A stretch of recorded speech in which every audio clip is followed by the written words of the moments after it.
Bismillahirrahmanirrahim. Assalamualaikum warahmatullahi wabarakatuh. Asyhadu an la ilaha illallah, asyhadu anna Muhammadar Rasulullah. Allahumma sholli ala sayyidina Muhammad wa ala ali sayyidina Muhammad kama sholaita ala sayyidina Ibrahim wa ala ali sayyidina Ibrahim fil alamina innaka Hamidum Majid. Alhamdulillah ya, kita ketemu lagi ya. Ayo kita berdoa dulu kepada Gusti Allah yang Maha Agung untuk saudara kita yang telah memberikan sholawatnya kepada channel dakwah ini lewat infak dakwahnya ya. Semoga sholawat itu menjadi catatan langit amal soleh bagi mereka kelak ya, dan semoga Gusti Allah Agung membalasnya dengan balasan yang lebih baik lagi ya. Karena Allah telah menggunakan mereka untuk mendukung channel dakwah ini sehingga channel dakwah ini dapat hadir dalam ruang-ruang diskusi kalian semuanya dimanapun kalian berada. Berikutnya terima kasih juga kepada kalian semuanya ya, viewer terkasihku dimanapun berada, yang senior yang junior ya, atas appreciate-nya, anti skip, anti download, dan bila berkenan silahkan share link-link kajian dari channel dakwah ini, dan semoga peran sertamu men-share kajian-kajian dakwah ini tercatat juga menjadi catatan langit bahwa engkau telah mengambil peran dalam syiar dakwah Islam. Begitu juga atas doa-doa baiknya aku ucapkan terima kasih, dan semoga kebaikan doa itu juga tercurahkan untuk kalian semuanya. Oke, ini merupakan seri kedua dari tajuk Tuhan berfirman di dalam hati. Ada penulis bisa tahu dalam hati Tuhan ya. Jadi ini seri kedua, maka Anda tidak boleh langsung ke sini sebelum melihat seri pertamanya ya. Oke. Aku lanjutkan di kitab Kejadian 8:21 ya. Ketika Tuhan mencium persembahan yang harum itu, berfirmanlah Tuhan dalam hatinya, aku tak akan mengutuk bumi ini lagi karena manusia sekalipun yang ditimbulkan hatinya adalah jahat dari sejak kecilnya, dan aku tak akan membinasakan lagi segala yang hidup seperti yang telah kulakukan. Yang jadi permasalahan di sini adalah berfirman Tuhan dalam hatinya.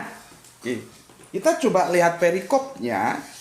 Sebetulnya ini ayat bercerita tentang apa? Maka kalau kita lihat ya, kita lihat di kitab Kejadian ya, Kejadian 8 ya.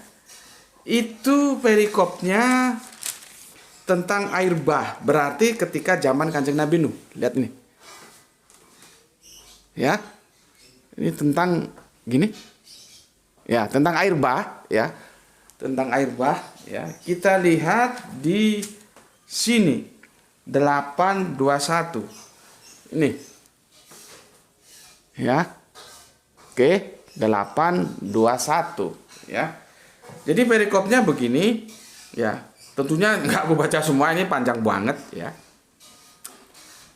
Ketika Tuhan mencium persembahan yang harum itu, berfirmanlah Tuhan dalam hatinya, aku tak akan mengutuk bumi ini lagi karena manusia, sekalipun yang ditimbulkan hatinya adalah jahat dari sejak kecilnya ya. Dan aku tak akan membinasakan lagi segala yang hidup seperti yang telah kulakukan. Selama bumi masih ada, takkan berhenti-henti musim menabur dan menuai, dingin dan panas, kemarau dan hujan, siang dan malam. Bagus ya sastranya ya. Yang dipermasalahkan terfokus pada ayat yang ke-21 ya. Berfirmanlah Tuhan dalam hatinya. Jadi Tuhan berfirman di dalam hatinya gitu loh ya. Oke. Permasalahan yang timbul di polemik antara Islam Kristen seperti ini. Ya, seperti ini.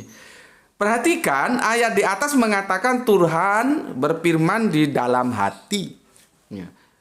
Benarkah Tuhan berfirman dalam hati, dan bagaimana mungkin si penulis, maksudnya si penulis Kejadian itu bisa mengetahui kata-kata di dalam hati Tuhan? Ini kan jadi problematik ya. Ya. Ingat ya, yang dipermasalahkan oleh teman-teman Islam ya. Ayat di atas mengatakan Tuhan berfirman di dalam hati. Benarkah Tuhan berfirman dalam hati? Dan bagaimana mungkin si penulis mengetahui kata-kata dalam hati Tuhan? Apakah si penulis Alkitab berbohong? Ya. Lalu apa kata Tuhan? Apakah Tuhan pernah berkata dalam hati? Berikut bantahan terhadap ayat di atas. Jadi ayat di atas dibantah oleh Yesaya, suratnya yang ke-48, ayatnya yang ke-16. Begini katanya. Mendekatlah kepadaku, dengarlah ini. Dari dahulu tidak pernah aku berkata dengan sembunyi. Jadi Allah dari dulu tidak pernah berkata dengan sembunyi. Dan pada waktu hal itu terjadi, aku ada di situ. Dan sekarang Tuhan Allah mengutus aku dengan rohnya.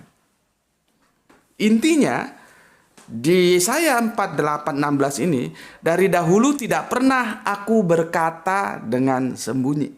Oke. Kita lihat dulu perikopnya. Jadi perikop itu penting.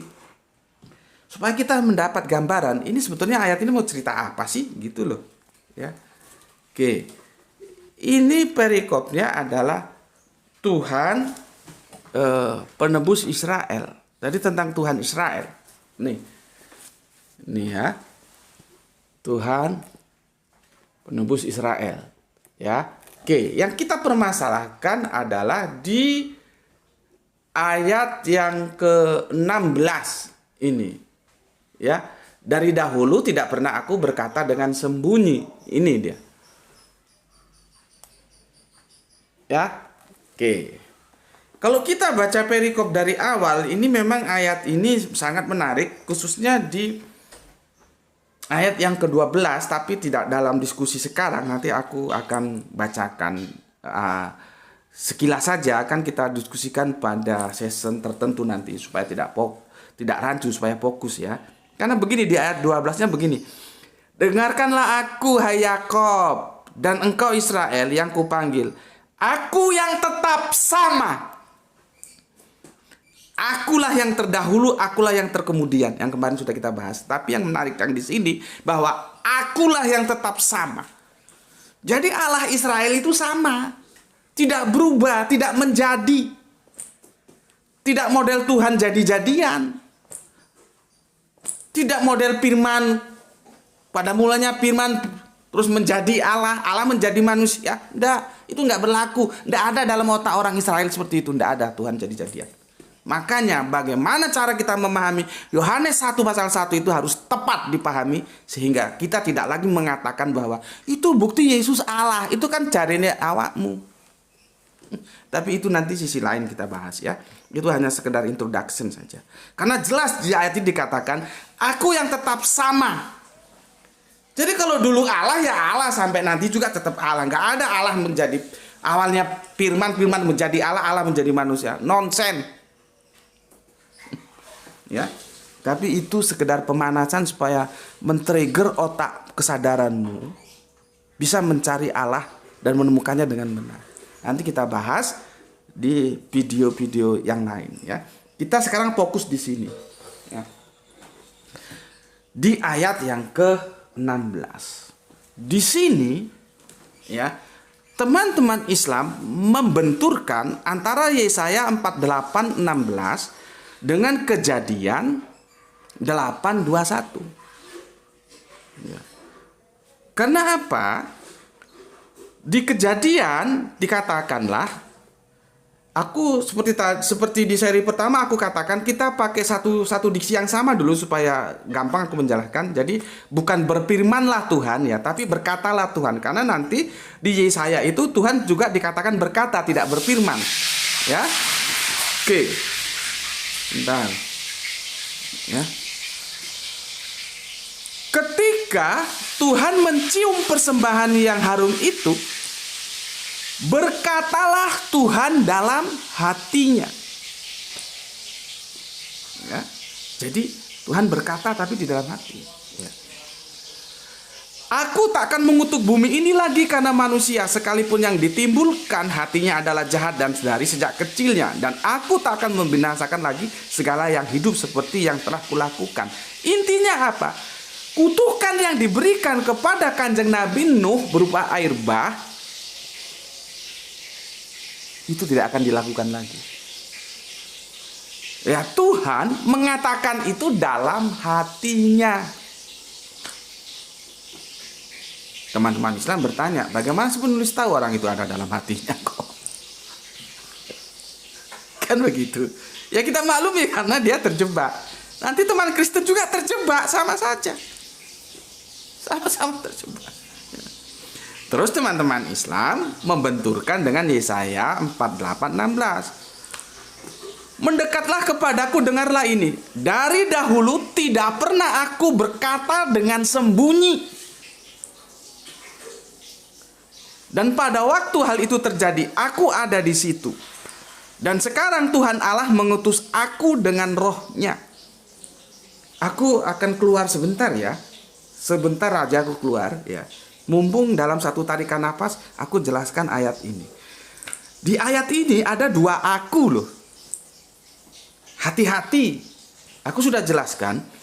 Arabian dan Ibraniun ya. Itu huruf-hurufnya tidak mengenal huruf besar, huruf kecil. Di terjemahan karena dia menggunakan huruf Latin, ya, maka dia ada huruf besar, ada huruf kecil.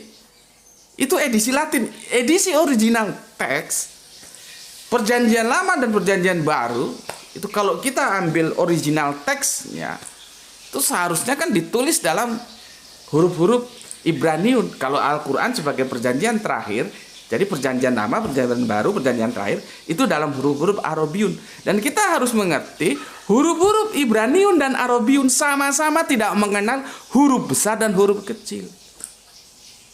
Tuh. Tetapi mereka tahu karena mereka familiar. Maka kita ekstra belajar supaya kita juga bisa familiar seperti mereka. Di sini ada dua kata aku. Misalkan begini. Di Yesaya 48:16. Mendekatlah kepadaku, dengarlah ini, dari dahulu tidak pernah aku berkata dengan sembunyi. Dan pada waktu hal itu terjadi, aku, sudah dua kali ya, di situ. Dan sekarang Tuhan Allah mengutus aku dengan roh-Nya. Ada aku lagi. Ini kalau kita nggak tahu aku yang mana, ribet. Makanya kalau orang Jawa bilang itu ngono, yo ngono, ning aja ngono. Sama-sama tekstual ngono, tapi ngono pertama berbeda dengan ngono kedua berbeda dengan ngono ketiga. Ini yang tahu hanya orang Jawa karena itu bahasa mereka. Itu filosofis mereka. Ngono yo ngono, ning aja ngono. Gimana itu ngono yo ngono, ning aja ngono? Makanya dalam bahasa itu ada rasa. Itu kok ditulis sama. Seperti ini juga. Kalau ditulis dalam original teksnya dengan huruf-huruf originalnya, aku di situ itu sama tulisannya. Tapi karena ini ditulis dalam huruf Latin, maka aku yang terakhir dan sekarang Tuhan Allah mengutus aku itu hanya pakai huruf kecil. Enggak. Di berikutnya itu sebelumnya itu hanya pakai huruf besar. Aku pakai huruf besar, aku kedua pakai huruf besar juga. Nah, ini aku mengingatkan hati-hati kalau membaca terjemahan.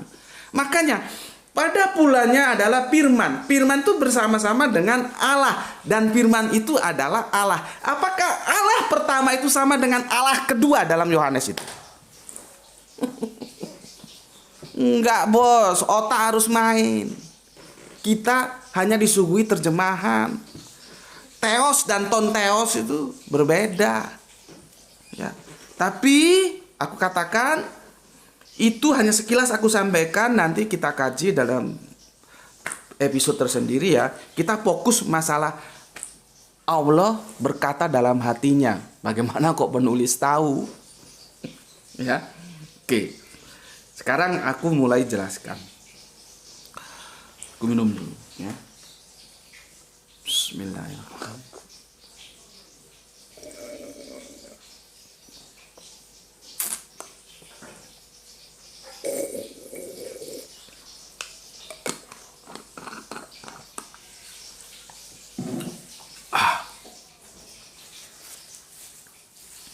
Aku kalau sedang diskusi resmi ya, itu aku mesti minta panitia itu tolong sediakan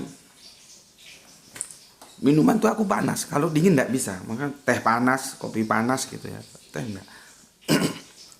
Seperti kemarin kan aku agak terganggu di diskusiku terakhir dengan Pak Pendeta yang dari Bandung itu, yang ketua Bamak ya, Badan Musyawarah Antar Gereja di Jawa Barat itu.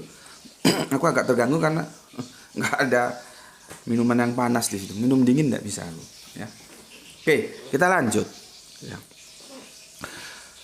Terus terang, aku akan menjelaskan ini lebih sulit ketika nanti aku menjelaskan Oholi Oholiba. Ya. Karena apa? Karena kesulitan itu aku akan menggunakan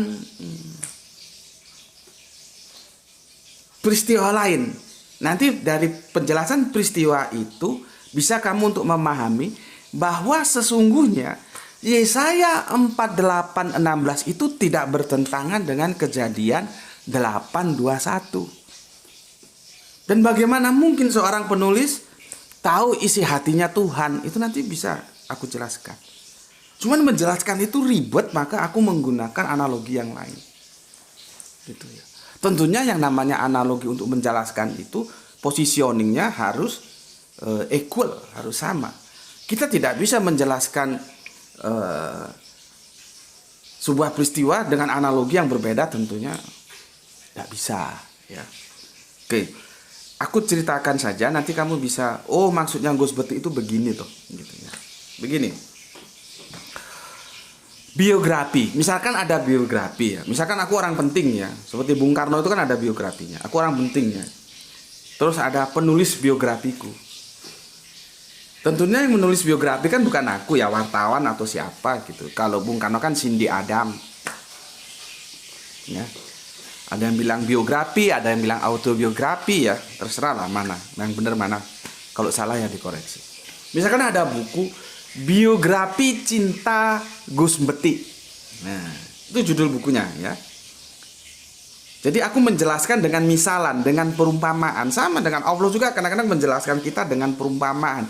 Nanti pada kisah Adam itu akan kita lanjutkan. Itu perumpamaan, itu bukan faktual. Saking kamu aja goblok, orang sudah jelas perumpamaan kok faktual. Ya. Nah, ini perumpamaan aku jelaskan. Ada sebuah buku, tajuk bukunya itu Biografi Cinta Gus Beti. Ya. Bunyinya begini. Ketika Gus Beti jatuh cinta kepadanya, berkatalah Gus Beti dalam hatinya, aku akan mencintaimu melebihi yang kau duga. Ya. Ini kan semiliar dengan Kejadian 8:21 tadi. Ya. Coba aku baca Kejadian 8:21. Ketika Tuhan mencium persembahan yang haram itu, berkatalah Tuhan dalam hatinya, aku takkan mengutuk bumi ini lagi. Bla bla bla bla bla, seperti itu. Kan semiliar dia. Lihat ini, misalan yang aku pakai. Ya, misalan yang aku pakai. Ketika Gus Beti jatuh cinta kepadanya, ya kepadanya itu terserah mau pacarnya kayak, mbok nomnya kayak terserah ya.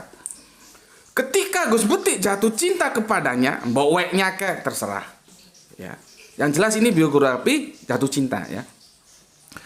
Ketika Gus Beti jatuh cinta kepadanya, berkatalah Gus Beti dalam hatinya, aku akan mencintai kamu. Kamu itu yang dicintai itu ya, melebihi yang kau duga.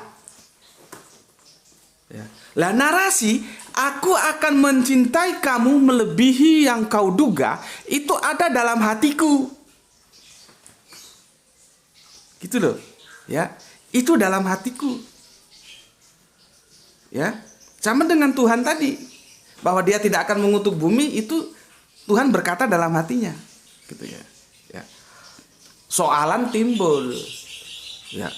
Soalan pertama, bagaimana penulis biografi Cinta Gus Beti itu tahu? Sedangkan Gus Beti berkata tentang dia akan mencintainya melebihi yang dia duga itu dalam hati. Kan soalnya kan di situ. Ya. Seperti tadi, bagaimana penulis kitab Kejadian dalam Perjanjian Lama itu tahu, padahal Allah berfirman dalam hatinya. Kan sama. Sama dengan ini, ya. Bagaimana penulis biografi cinta Gus Beti tahu, sedangkan Gus Beti berkata dalam hati tentang bagaimana cara dia mencintainya. Bagaimana? Ya. Maka soalan itu akan dijawab. Penulis biografi cinta Gus Beti itu tahu karena Gus Beti telah mengatakan apa yang dikatakan dalam hatinya. Gitu loh. Ya.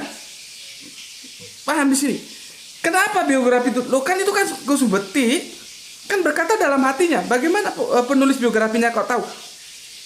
Ya karena aku sudah mengatakan apa yang dalam hatiku itu kepada penulis biografiku, gitu loh. Memang benar itu ada dalam hatiku, tetapi apa yang ada dalam hatiku itu telah aku sampaikan kepada penulis biografiku bahwa aku akan mencintaimu melebihi dari yang kau duga. Paham di sini? Begitu juga tentang Allah. Allah berfirman dalam hatinya, benar. Tetapi ketika berikutnya, apa yang ada dalam hatinya itu sudah disampaikan oleh penulis kitab Kejadian itu, dan itu ditulis.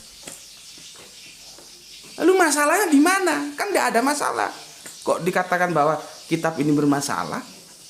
Nggak ada bermasalah. Ya, nggak ada bermasalah. Logikanya kan seperti itu. Ini kamu harus banyak-banyak makan vitamin ya, otakmu biar cerdas supaya ngerti kan ya. Ya, ini sebagai bukti Gus Beti itu bukan mengkapitalisasi semua yang bisa dijadikan peluru untuk dihajarkan kepada kekristenan. Oh tidak begitu. Makanya aku bilang, kalian jangan langsung mendengar atau menonton video yang seri kedua ini, lihat dulu seri satunya. Jadi supaya kamu dapat gambaran yang itu.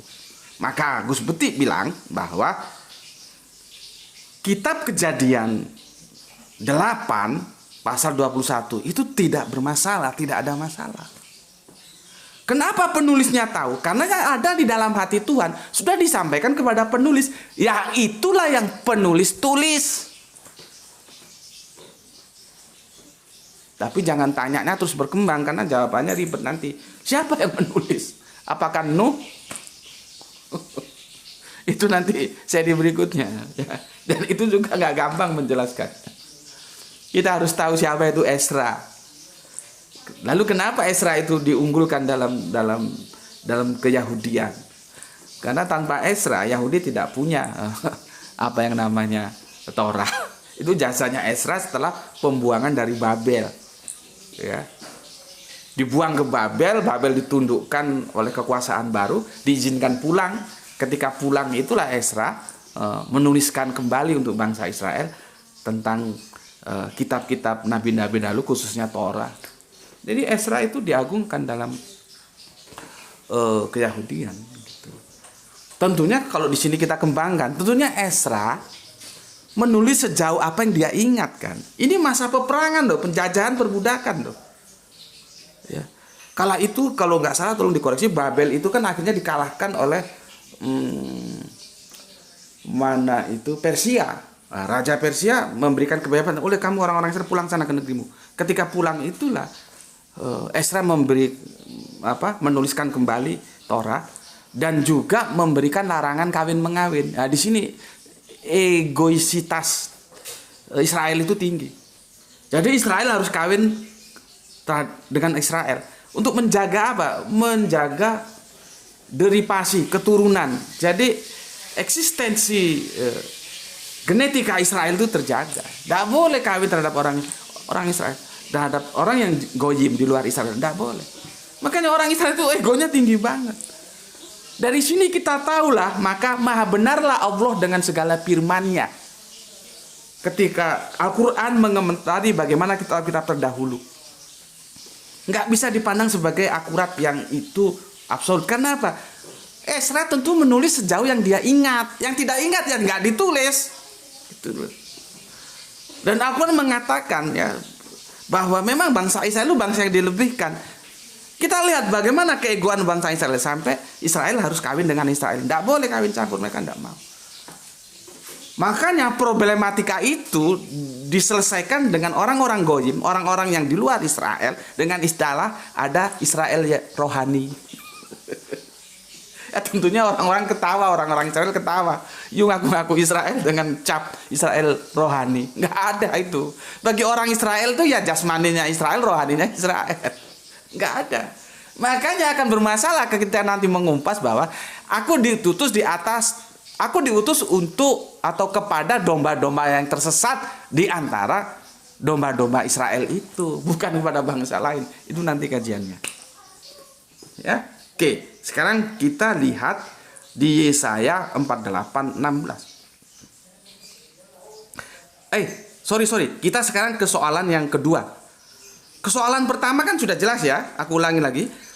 Bagaimana penulis biografi cinta Gus Betik tahu sedangkan Gus Betik berkata dalam hati? Maka jawabannya, karena penulis biografi cinta Gus Betik tahu, sudah diberitahu apa yang ada di dalam hatinya Gus Betik. Maka ditulislah itu. Oke, selesai ya. Itu. Sekarang yang kedua. Apakah Gus Betik yang berkata dalam hati itu berarti dia bersembunyi? Ini kan harus kita selesaikan juga. Karena teman-teman Islam akan membenturkan antara Yesaya 46:16 yang mengatakan dari dahulu tidak pernah aku berkata dengan sembunyi. Itu mau dibenturkan dengan Kejadian 8:21, berkatalah Tuhan dalam hatinya. Sekarang apakah orang yang berkata dalam hatinya itu bersembunyi? Kan tidak. Sekarang kalau aku bersembunyi, maka aku tidak akan mengatakan kepada penulis biografiku. Ya sudah, aku sembunyikan aja untukku bahwa aku akan mencintai permaisuriku melebihi dari yang dia duga. Itu baru bersembunyi kalau aku tidak menceritakan kepada siapapun. Tapi akhirnya kan aku ceritakan kepada penulis. Maka bagaimana mau dikatakan bersembunyi? Sama dengan Kejadian 8:21 itu tidak bisa dikatakan bersembunyi. Karena dia masih belum mengatakan kepada yang lain. Jadi Allah masih menyimpan itu di dalam hatinya. Belum diungkapkan kepada si penulis. Gitu loh. Ingat. Kalau Allah itu disandingkan dengan materi, itu harus dipahami secara metafora. Baitullah. Jangan terus, oh ini rumah Allah. Bait Allah, oh ini Allah punya rumah. Itu kan goblok kamu. Oh anak Allah, oh ini Allah punya anak nih. Terus kamu geret, anak Allah berarti Allah. Itu kan goblok juga. Itu ada dalam bahasa-bahasa metafora. Maka kalau aku bilang ya, hati Allah itu jangan kamu pahami secara harafiah. Itu sudah kita bahas di kajian utama kita. Bagi yang mengikuti secara runut kajianku, tentunya paham sudah. Nggak perlu aku jelaskan. Kalau yang belum jelas, tanya kepada seniormu. Ya, oke. Ya, jadi sudah aku jawab yang soalan kedua. Apakah Gus Betik yang berkata dalam hati itu bersembunyi? Ya tidak. Ya, bukankah Gus Betik telah mengatakan tentang apa yang dikatakan dalam hatinya itu kepada penulis biografi cinta Gus Betik? Sama itu tadi. Ya. Jadi ketika Tuhan masih berkata dalam hatinya, itu bukan berarti dia menyembunyikan kata-katanya. Dia belum menyampaikan kata-katanya itu kepada pihak lain, kepada penulis kejadian itu. Toh akhirnya kan dikatakan. Makanya ketika dikatakan, itulah penulisnya bisa nulis tentang apa yang ada di dalam hatinya. Sama dengan aku. Biografiku itu akhirnya tahu dan menulis biografi itu karena dia tahu aku telah mengatakan apa yang ada dalam hatiku. Itulah yang dia tulis. Paham di sini? Ya, agak ruwet ya. Agak ruwet, ya. Udah berapa lama lah? Ya. Jadi kesimpulan yang aku ambil, Antara Kejadian 8:21 dan Yesaya 48:16 bukanlah ayat yang bertentangan. Kalau kita paham kronologisnya, behind screen-nya, apa sebetulnya message di balik teks itu. Jadi ada teks, ada konteks. Kedua ayat itu bukan ayat yang bertentangan. Makanya hati-hati ketika baca ayat. Teman-teman Kristen tuh banyak yang nggak ngerti apa legion itu loh. Nggak ngerti mereka, gobloknya minta ampun. Jadi ketika ada orang kesurupan dan setannya itu dipindah oleh Yesus ke babi, itu dimanai babi beneran gitu loh. Nggak tahu ketika sekolah minggu ngorok aja Pak. Tanya sama pendeta, mau nggak ngerti tanya Gus Peti, aku jelaskan. Itu ada diksi legion. Kok dipahami harafiah ada babi dimasukin setan, dipindah dari manusia ke babi, masuk ke jurang, itu kan goblok gitu. Nah, sudah jelas ada kata legion kok. Mari belajar Alkitab yang benar. Begitu juga ketika aku menulis bahwa Kanjeng Nabi Isa, Yesus itu disalib dalam keadaan topless, telanjang bulat. Itu bukan aku menyerang, bukan aku menghina.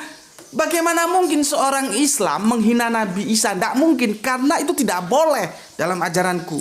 Nabi kami melarang, kami diperintahkan untuk menghormati seluruh nabi-nabi Allah. Kenapa teman-teman Kristen kebakaran jenggot ketika aku membuat video bahwa Kanjeng Nabi Isa disalib telanjang? Karena mereka tidak paham, di situ ada diksi kitona.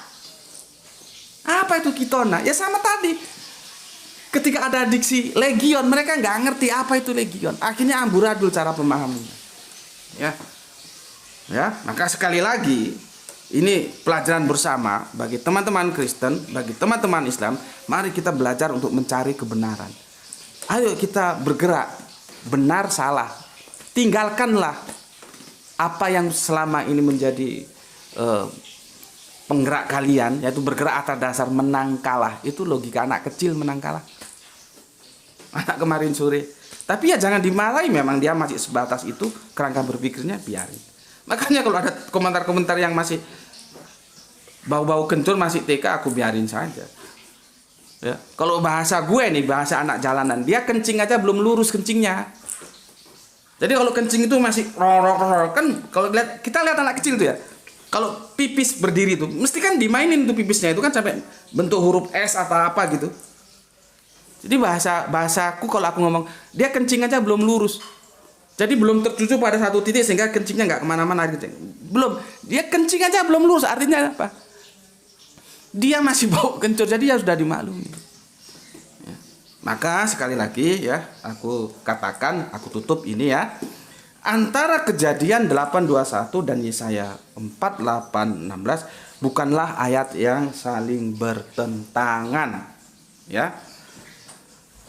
Kalau ayat yang saling bertentangan itu ada, aku kasih contoh lagi, kembali lagi aku katakan tentang Yesus dimuliakan di atas gunung atau di atas bukit.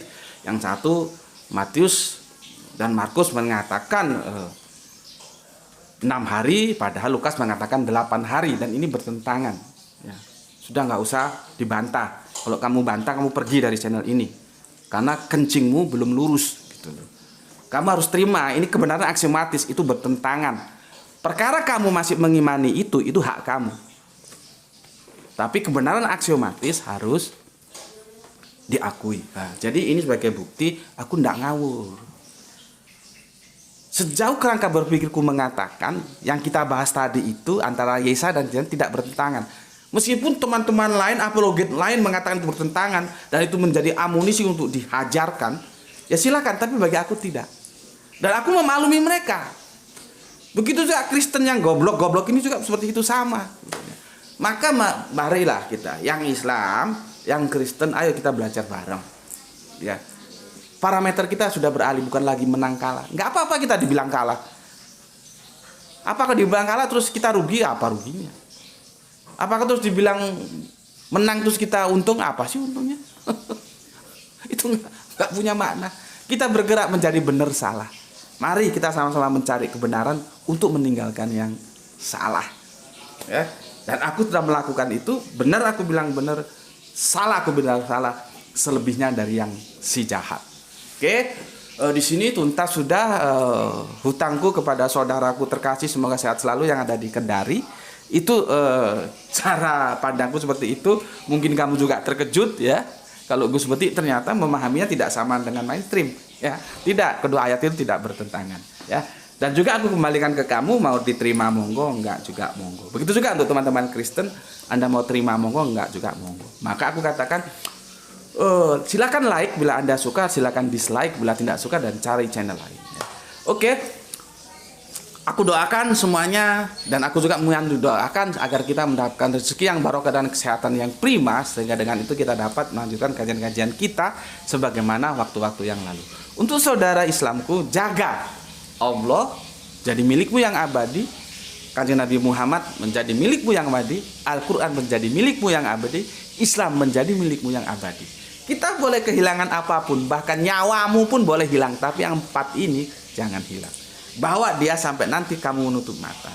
Tetapi jangan juga lupa beri penghormatan kepada saudara-saudara kita yang mencari jalan lain. Sampai di sini dulu, semoga bisa dipahami dan diambil hikmahnya. Bismillahirrahmanirrahim. Alhamdulillahirabbil alamin.